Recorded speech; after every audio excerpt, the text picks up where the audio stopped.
तो दोस्तों, आप लोगों का स्वागत है आपका यूट्यूब चैनल ज्ञानपुर मस्ती पे। और आप लोग लाइक शेयर और सब्सक्राइब करके बेल आइकन को जरूर दबाएं।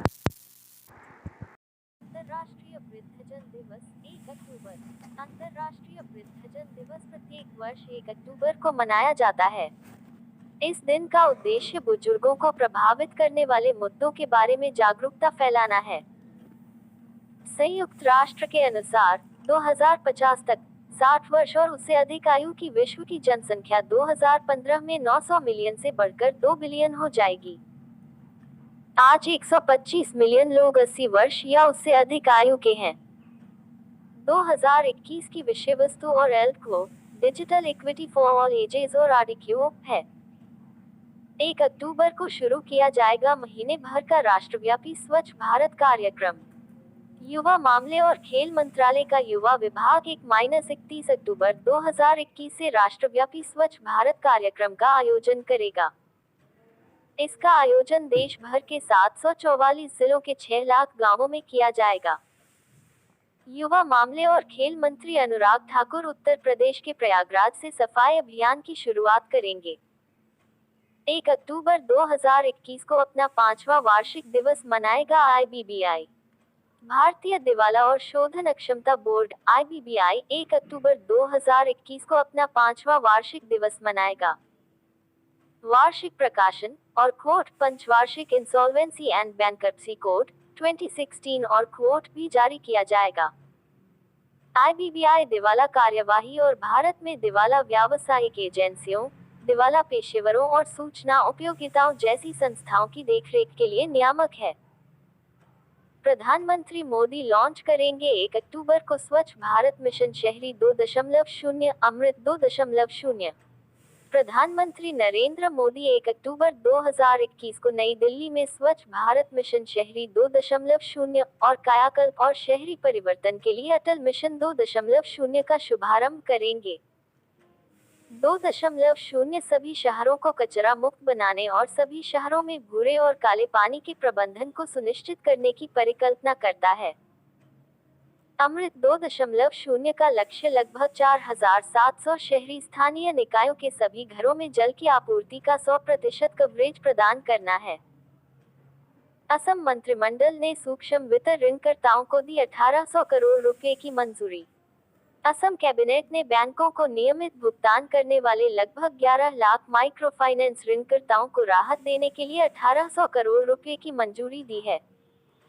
असम सरकार ने अगस्त 2021 में Assam micro finance incentive and relief scheme AMFIRS 2021 के कार्यान्वयन के लिए माइक्रो फाइनेंस संस्थानों के साथ एक समझौता ज्ञापन पर हस्ताक्षर किए थे। राज्य सरकार को कर्ज माफी में करीब 7,200 करोड़ रुपए खर्च करने की आवश्यकता होगी। माइक्रोसॉफ्ट श्रम मंत्रालय ने शुरू की डिजी सक्षम पहल। केंद्रीय श्रम और रोजगार मंत्री भूपेंद्र यादव ने 30 सितंबर 2021 को डिजी सक्षम का शुभारंभ किया। यह माइक्रोसॉफ्ट इंडिया के साथ एक संयुक्त पहल है। यह युवाओं की रोजगार क्षमता को बढ़ाने के लिए एक डिजिटल कौशल कार्यक्रम है। पहले वर्ष में 3 लाख से अधिक युवाओं को बुनियादी कौशल के साथ साथ उन्नत कंप्यूटिंग सहित डिजिटल कौशल में मुफ्त प्रशिक्षण प्रदान किया जाएगा। नवोन्मेष को बढ़ावा देने के लिए नीति आयोग ने अमेजन, इंटेल के साथ किया समझौता। NITI Aayog, Amazon web services AWS और Intel, NITI Aayog frontier technologies cloud innovation centre CIC में एक नवीन अनुभव वाले स्टूडियो को स्थापित करने के लिए एक साथ आए हैं। यह नीति आयोग के नई दिल्ली परिसर में स्थित होगा। यह सार्वजनिक क्षेत्र के उपयोग के मामलों में उनके आवेदन में तेजी लाने के लिए कृत्रिम बुद्धिमत्ता AI जैसी प्रौद्योगिकियों की क्षमता को प्रदर्शित करने में मदद करेगा। भारत का अप्रैल-अगस्त का राजकोषीय घाटा 4.68 लाख करोड़ रुपए।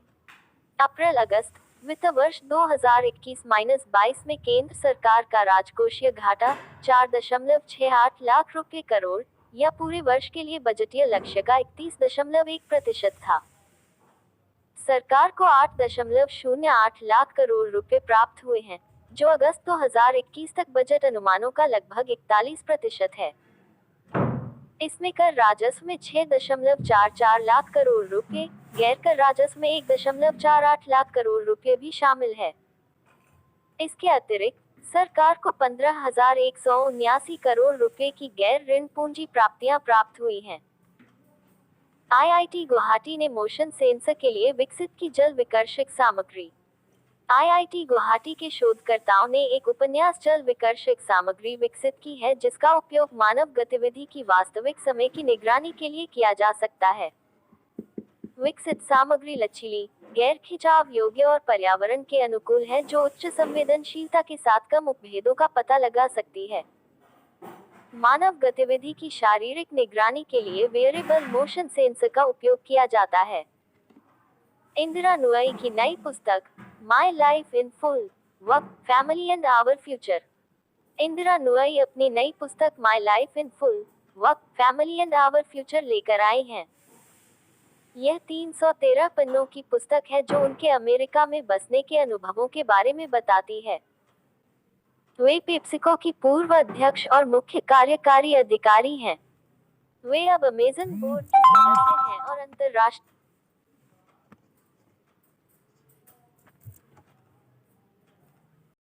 Work, family and our future. Indira Nooyi अपनी नई पुस्तक my life in full, work, family and our future लेकर आई हैं। यह 313 पन्नों की पुस्तक है जो उनके अमेरिका में बसने के अनुभवों के बारे में बताती है। वे पेप्सिको की पूर्व अध्यक्ष और मुख्य कार्यकारी अधिकारी हैं।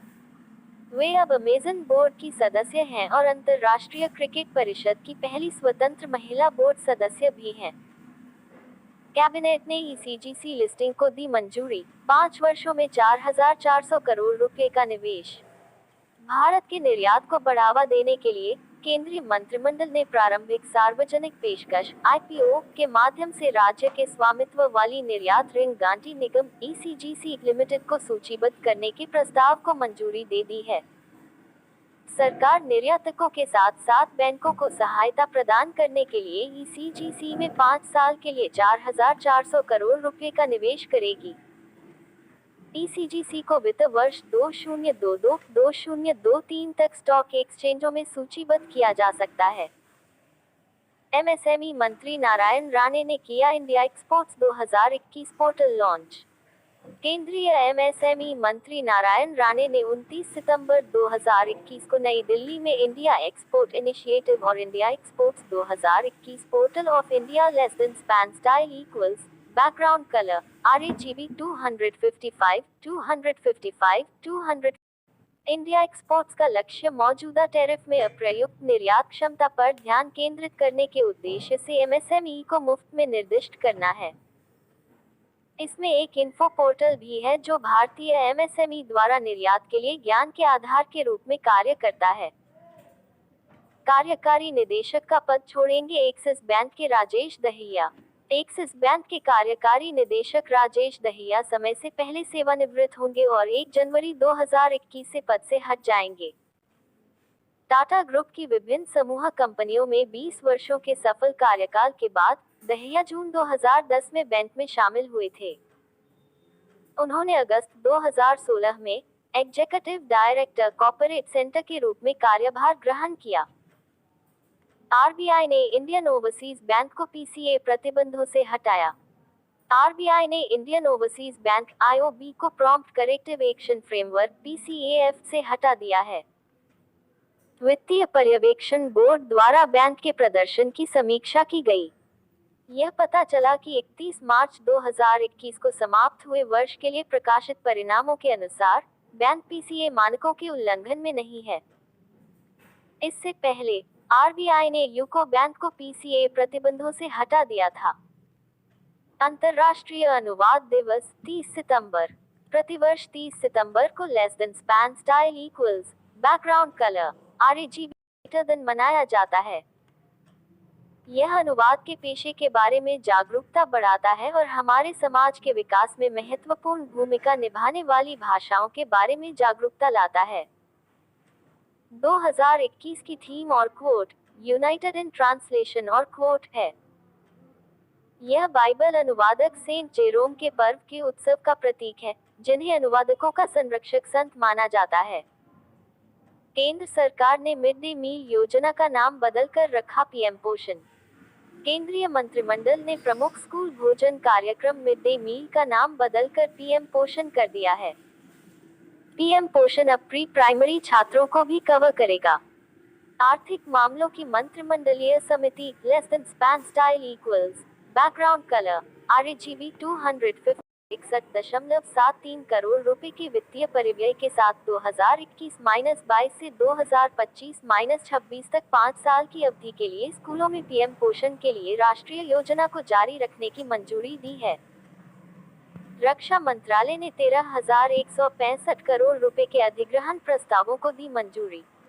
रक्षा अधिग्रहण परिषद less than span style equals 165 crore रुपए के 3 सशस्त्र बलों के अधिग्रहण प्रस्तावों को मंजूरी दे दी है। भारतीय सेना, नौसेना और वायुसेना के कुल अधिग्रहण प्रस्तावों में से 87% का उत्पादन भारत में किया जाएगा। रक्षा मंत्रालय द्वारा अनुमोदित सैन्य हार्डवेयर की खरीद में 25 उन्नत हल्के हेलीकॉप्टर और रॉकेट गोला बारूद शामिल हैं। RBI ने लगाया मदुरा सौराष्ट्र सहकारी बैंक पर मौद्रिक जुर्माना। RBI ने नियामक अनुपालन में कमियों के लिए Madura less than span style equals background RGB 2 SBI ने जॉइंट लायबिलिटी ग्रुप्स को सह उधार देने के लिए की 3 से भागीदारी। SBI ने 3 गैर बैंकिंग वित्त कंपनी माइक्रोफाइनेंस संस्थानों के साथ एक समझौते पर हस्ताक्षर किए हैं। इन MFI में Vedika credit capital limited VCCL, save micro finance private limited SMPL और पेस्लो डिजिटल लिमिटेड PDL शामिल हैं। यह समझौता जॉइंट लायबिलिटी ग्रुप्स JLG के व्यक्तिगत सदस्यों को अन्य आय सृजन गतिविधियों सहित कृषि और संबंधित गतिविधियों को शुरू करने के लिए सह उधार देता है। पीएम मोदी करेंगे इंस्टीट्यूट ऑफ पेट्रोकेमिकल्स टेक्नोलॉजी का उद्घाटन। प्रधानमंत्री नरेंद्र मोदी 30 सितंबर 2021 को central institute of petrochemicals engineering and technology CIPET Jaipur का उद्घाटन करेंगे। वह राजस्थान के बांसवाड़ा, सिरोही, हनुमानगढ़ और दौसा जिलों में 4 नए मेडिकल कॉलेजों की आधारशिला भी रखेंगे। सिपेट की स्थापना राजस्थान सरकार के सहयोग से रसायन और उर्वरक मंत्रालय, भारत सरकार द्वारा की गई है।